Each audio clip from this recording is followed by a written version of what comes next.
Hello po mga manoy, mga manay, mga tugang. Kumusta po kamo? Ako giraray po ang sendong amigo. Hindi sa satuyang vlogging si Dante Maravillas, Bicolano vlogger, broadcast journalist from Albay. So, ngunyan po, pag-iristoryanta ining paglayas na naman po ni lumakwat sa na naman po si Sara Duterte papuntang Australia. Sunod-sunod po, statement. Vice President Sara Duterte is currently on a personal trip, glad pang personal po, to Australia and will be attending the Free Duterte Now rally scheduled for June 22, 2025 in Melbourne. Thank you. Talagang loging-logi po tayo. Sayang talaga yung pagboto ko. Sana tinuloy ko na lang na ibinoto. Nagbago kasi yung isipan ko mga kababayan. Kasi sabi ko nga, si Sara Duterte in-endorse ni PBBM, nag-unit team sila. Ang kandidato ko sana si Tito Sen. Kaya lang sabi ko, parang matatalo man lang si Tito Sen. Anyway, yun ang in-endorse ng ating Pangulo. Iboboto kong presidente si PBBM.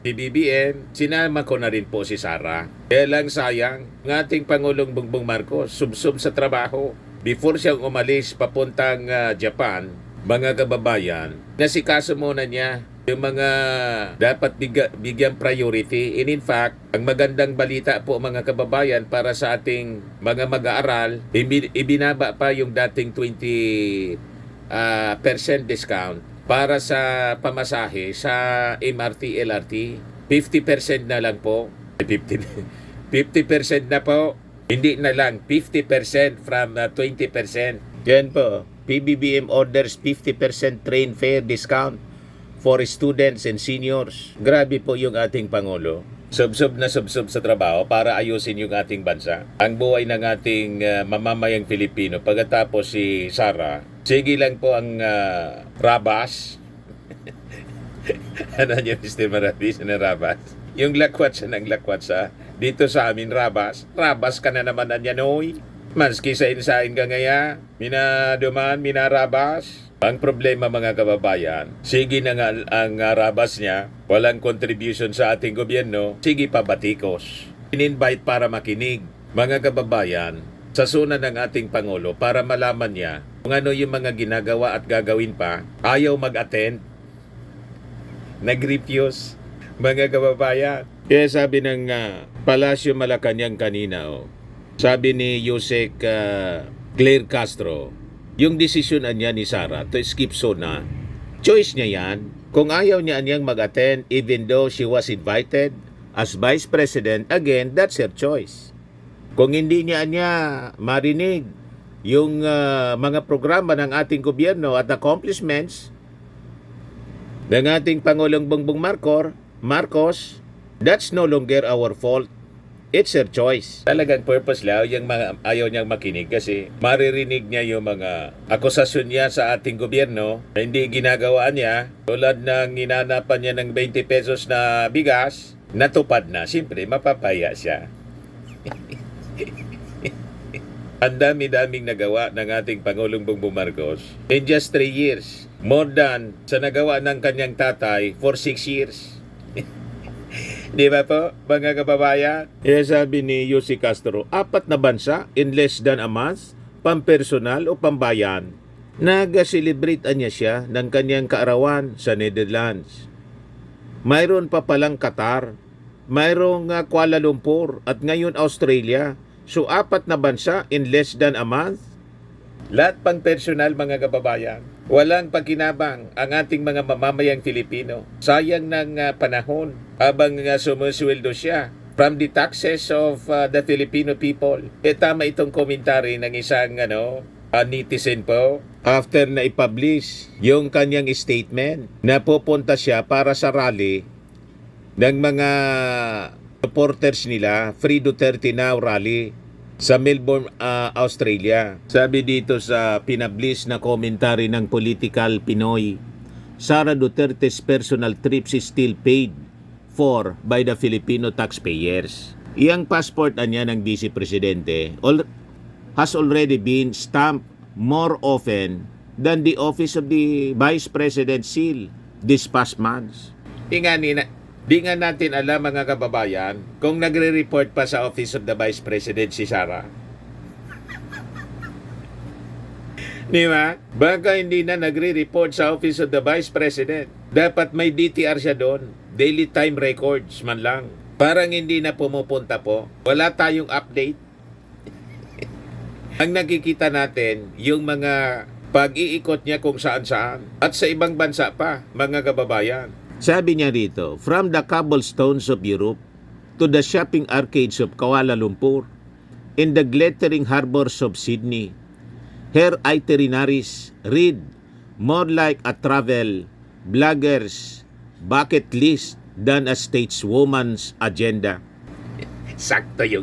Sakto mga kababayan yung description. Parang bucket list ng isang vlogger, travel vlogger mga kababayan, na kailangan talaga na mag-travel para sa kanyang content. O, di ba? Kinarir mga kababayan ni Sara ang pamamasyal kung saan-saan na bansa. Kaya maniwala kayong simple lang ang buhay ng mga Duterte. Kayang-kaya nilang gumastos. Doon nga po sa kaso niyang impeachment case niya. Kinuha ni Sara 16 man battery of lawyers defense team mga kababayan na ang sabi sa mga kumakalat na balita itong si Fortun ang acceptance fee daw niyan 20 million. Matindi. Yan ang kumakalat na balita based sa mga previous niya. Tulad ng Ampatuan case. Kaya lang yung Maguindanao massacre, Ampatuan case, talo, nakulong si Ampatuan. Tingin ninyo, dito sa battery of lawyers, sa impeachment case ni Sara Duterte. Kasi po, ang totoo, lalabas at lalabas ang totoo. Kasi may kasabihan po tayo, dito sa amin sa Bicol, daing tagong hilom na daing nabubulgar. Nothing concealed which shall not be revealed. Biblical po siya. Or hidden which shall not be made known. O di ba? Kahit pa napakagagaling na mga abogado, pag ang defense po nakabase sa kasinungalingan, magkakrambol yan mga kababayan. Di ba? So sabi dito, Duterte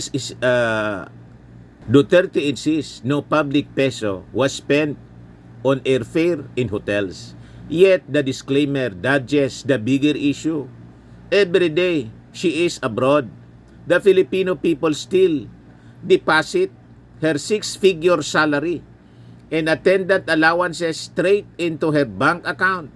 In effect, taxpayers subsidize a paid vacation from responsibility. Tama. Sabihin pa na personal niyang gastos, pero yung sweldo niya, tinatanggap pa rin niya. At yung panahon niya, imbis gamitin sa pagsiservisyo sa ating mga mamamayang Pilipino, kasi elected vice president siya, doon sa pampersonal, nandun siya sa rally. Free Duterte now. You see, may mga abogado na rin po siya na kinuha to defend Digong sa kaso doon sa ICC. Ano pang rason? Di po ba? Sabi nga natin, botit si Digong na bigyan ng due process. Yung mga alleged victims ng AJ case po, walang due process na ibinigay. Di ba po mga kababayan? Yes, sabi ng netizen po, the symbolism is damning. While inflation knows at household budgets and farmers beg for fertilizer, the nation's second highest official is busy collecting passport stamps. Her constitutional mandate to be ready to assume the presidency and to spearhead programs assigned by the chief executive cannot be fulfilled from a departure lounge. Worse, transparency is thin. Trip purposes are announced only after photos surface online and substantive outcomes remain invisible. Public office niya is a full-time trust, not a part-time honorarium. If Duterte wishes to globetrot on private business, decency demands she waive her government pay or better yet, clock in at home and serve. Tama po. Habang yung ating Pangulong Bongbong Marcos, nandun na naman po yung ating Pangulo, biglaan nga po last minute decision pala yon na mag-attend siya sa World Expo 2025 sa Osaka, Japan. Para ano yung purpose niya? Para mag-invite po, i-promote yung ating tourism dito sa ating bansa. Iyan po yung ating Pangulo. Kasama yung mga tourism officials natin. Kausap yung mga Japanese officials. Yan o. Sabi dyan sa report ng Presidential Communications Office, President Marcos Jr. met with Japanese tourism partners in Osaka to promote investment in Philippine tourism and boost job opportunities for Filipino workers. Lahat po para sa bayan yung ginagawa ng ating Pangulo. Si Sara, lahat para sa sarili niya. Tapos in-invite para makinig ng SONA. Ayaw. Yan na. Hingi lang po kami ng reaction. Ang OVP po ay nagpasabi na sa Kamara na hindi ulit dadalo ng SONA si VP Sara. Last year, hindi naman din po siya dumating. At sa ating pagkakaalam, siya po ay umaten sa isang kasalan. So kung hindi po siya aatin ngayon, kahit siya po ay inibita bilang Vice Presidente, again, choice niya po yun. At kung hindi niya po maririnig ang mga programa at kung ano po ang naging trabaho ng gobyerno at ng Pangulong Marcos Jr., hindi po na siguro natin kasalanan yun. It's her choice. You see? Tapos sasabihin ni Sara sa mga media interview, walang ginagawa niya ang Marcos administration para ayusin ang ating bansa. Siya yung walang ginagawa po. Lahat pang personal ang pinag-aksayan niya ng panahon, mga kababayan. Whereas ito yung ating Pangulo. Marcos discusses plan for waste to energy project during Japan visit. Lahat para sa kapakanan ng ating bansa. Yan po yung balita. President Marcos Jr. met with executives of Japan's Canadivia Corporation and Philippine Ecology Systems Corporation or Philico to discuss a proposed waste-to-energy project for Manila. Sabi dito sa balita ng Inquirer, Marcos is currently on the second day of his working visit to Osaka, Japan, where he is expected to attend the World Expo 2025, hold business meetings, and meet with the Filipino community. Sabi ng ating Pangulo sa kanyang Instagram post, I am pleased to share that we are working with Japan's Canadivia Corporation on a landmark waste-to-energy project for Manila. Itong initiative niya will turn thousands of tons of waste into clean energy, reduce flooding, create jobs, and help clean up communities, sabi ng ating Pangulo. O diba, napakaganda ng mga ginagawa ng ating Pangulo. Alam naman natin po dyan sa Metro Manila, problema yung basura. So pag nangyari ito, mga kababayan, masosolve yung problema sa basura ng Metro Manila, mayroon pa tayong clean energy mula sa waste, mula sa basura. Yung basura, i-convert, mga kababayan, to clean energy. May technology yung Japan dyan. Kaya nakita ninyo sa Japan po, napakalinis. Very progressive kasi sila. At advanced ang kanilang technology. Yun ang gusto natin na makuha, mga kababayan, ma-implement din dito sa ating bansa. Una muna sa Metro Manila. Later on siguro, i-replicate siya in other major cities sa buong Pilipinas. O di ba napakaganda po? Sabi dito, the meeting centered on Canadivia Corporation's investment plan for the YTE projects in partnership with Phileco, a key player in the design, construction, and management of integrated sanitary solid waste facilities dito sa ating bansa. Itong Canadivia Corporation is an Osaka-based company that specializes in environmental systems, including advanced WTE facilities, desalination plants, and water treatment technologies. Very good po ang ginagawa ng ating Pangulo. Located in Smoky Mountain, Manila, the WTA project aims to sustainably overall Metro Manila's waste disposal system by recovering energy on a large scale. It will address several national priorities, including the improvement of Manila's waste disposal system, power generation, foreign direct investment generation, employment creation, and environmental sustainability.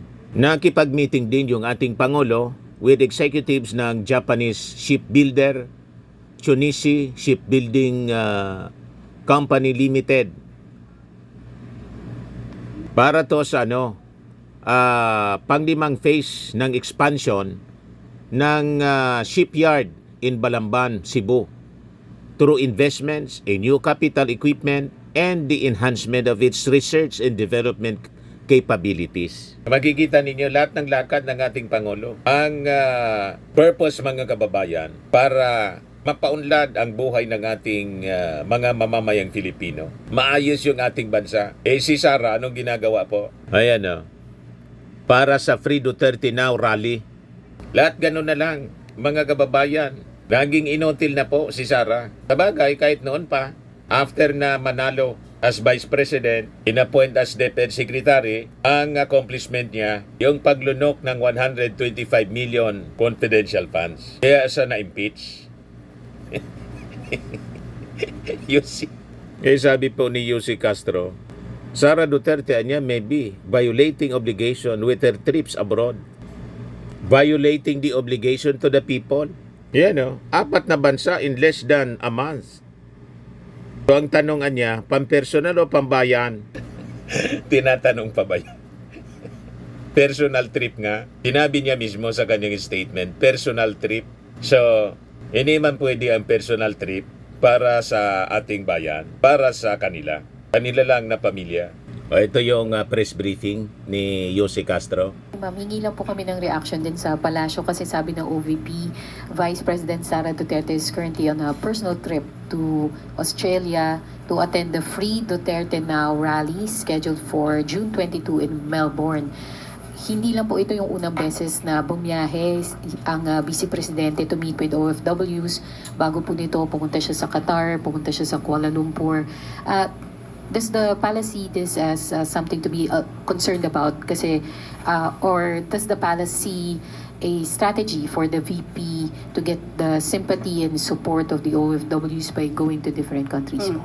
So, lumalabas po na personal trip ulit. Sa aking pagkakaalam, nag-celebrate siya ng kanyang karawan sa Netherlands.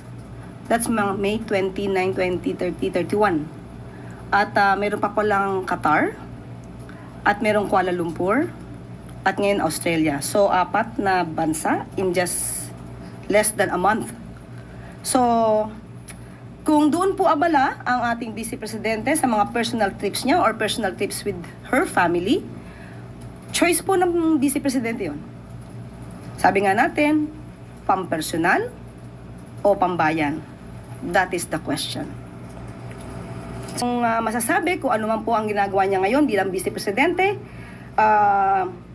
ito po ang nakikita ng taong bayan sa kanyang ginagawa bilang isang halal na leader ng bansa.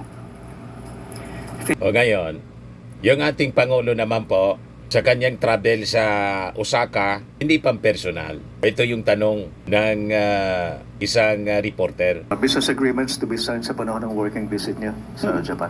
Actually, hindi pa po kasi tapos ang pakikipagpulong ng ating Pangulo sa mga Japanese corporations at iba pa pong mga korporasyon na maaari po makatulong sa ating bansa.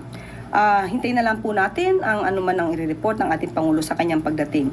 Pero ito po ay ginawa ng Pangulo, hindi para magbakasyon, kundi para magtrabaho. At ito po ay para sa taong bayan dahil makikita po natin ang kanyang mga kausap ay patungkol po sa turismo, para mapalaki pa po, mapaganda ang ating turismo, at para po rin pasinayaan yung ating pavilion sa nasabing World Expo. Sa poll? Di ba? Kaya yung inihingi na 700 million na budget ng Office of the Vice President, sana yung Congress po ipatawag uli si Sara Duterte to defend the 700 million budget. Saan niya gagamitin? Baka ubusin lang mga kababayan sa pagtatravel na wala mang kabuluhan at may relasyon sa rally. Ano ba? Kausap yung mga supporters nila para magsayaw-sayaw ng bangag. ngiwi, butod. Yun ang pinapa-trending nila. Ang author si Ari Roque. Nasira na po ng bait si Atty. Ari Roque. Abogado ka, ganyan ka umasta na parang isang paslit, isang bata na nangangantsaw. Anyway, ito yung pag-announce ni Yossi Castro sa 50% discount ng mga estudyante sa LRTA. Araw. Ito'y bunga ng coordination sa pagitan ng DOTR, LRTA, LRMC at MRT3.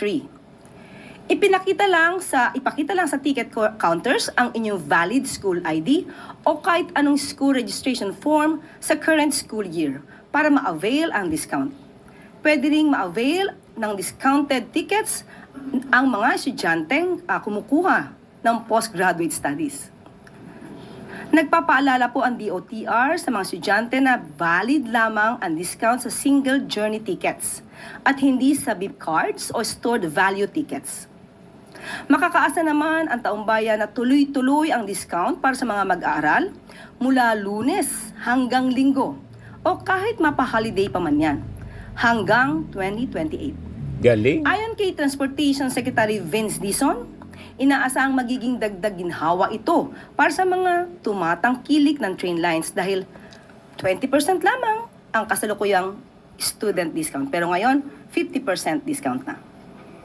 We are studying na yung estudyante mabigyan ng malaking diskwento. Kasi I said, everywhere I go, ang senior at saka student, may diskwento malaki, 50%. Gaya ng sinabi ng Pangulo na dapat tulungan natin yung mga estudyante, lalo na ngayon. Kaka-open pa lang this week ng classes. Magdadagdag tayo ng discount for all students sa LRT 1, LRT 2, at MRT 3.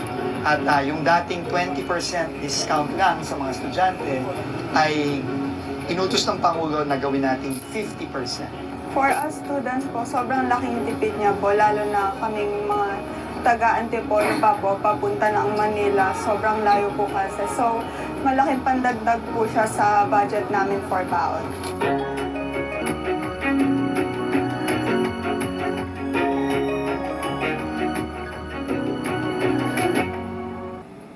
Di ba? Siguradong kasama rito yung mga estudyante na anak ng mga DDS. Di ba? Yung mga estudyanteng anak ng mga DDS, hindi man bawal para sa inyo yung mag-avail ng serbisyong ito. 50% discount. Kahit na yung mga magulang ninyo na DDS, galit sa ating Pangulo, pero kahit kayo galit, presidente yung ating Pangulo ng buong mamamayang Filipino. Walang discrimination kahit sa mga DDS. Magkikinabang po dito sa 50% discount. Ayos? Ito pa, magandang balita para sa lahat.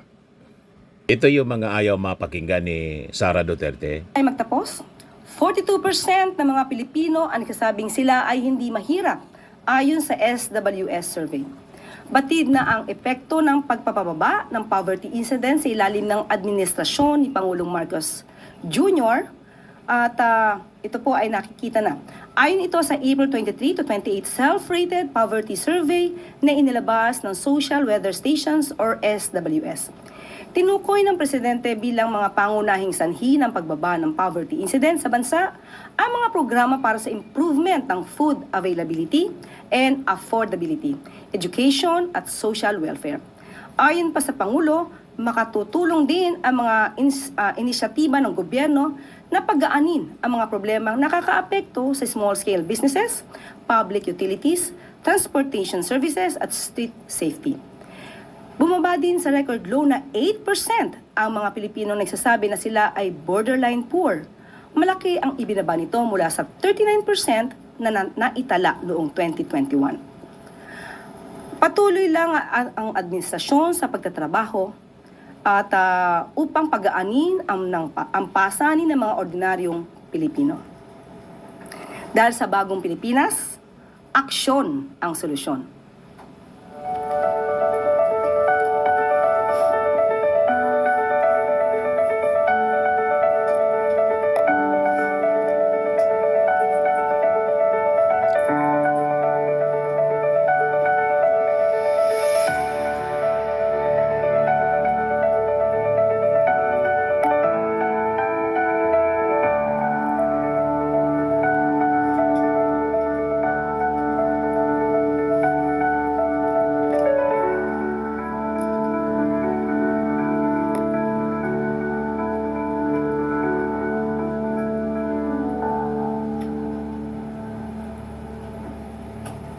Di ba? Siguradong maiiyak na naman po sa inis yung mga DDS. Yung mga ganyang balita, ayaw nila mapakinggan. Basta't magagandang balita, ang gusto nila, intriga, chismis at pangraratak, paninira. Ang ebidensya niya na nabawasan na yung mga mahirap, yung pong pumasok sa imburnal, yung binansagang imburnal girl, negosyante na po ngayon. Entrepreneur. Pumasok lang sa imburnal, nag-viral. Pinunta ng DSWD. Yan po ang ating gobyerno. Aksyon agad, mga kababayan. Malamang niya Mr. Maravillas yung nag-viral din na nanganak sa EDSA. Yan nga po, baka puntan din yun ng DSWD para tulungan.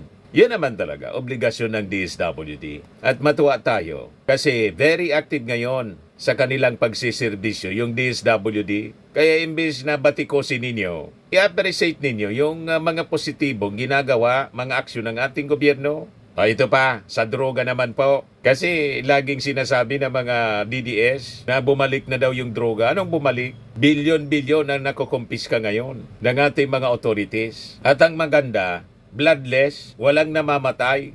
Ayan o, balikan natin si Yossi Castro. At isa pa pong bagong pasok na balita.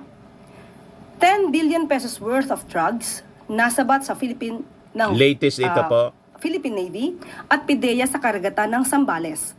Droga ang bumungad sa Philippine Navy at PIDEA sa kanilang pag-inspeksyon ng isang fishing boat kaninang madaling araw. Tinatayang nasa 1.5 tons ang bigat ng hinihinalang shabu. Natindi. Tinawag naman itong isa sa pinakamalaking illegal drug apprehension sa kasaysayan ng Philippine Navy. Saludo po kami sa inyong patuloy na pagsuporta sa ating paglaban sa droga. At dito na po natatapos ang ating press briefing. Maraming salamat at magandang hapon para sa bagong Pilipinas.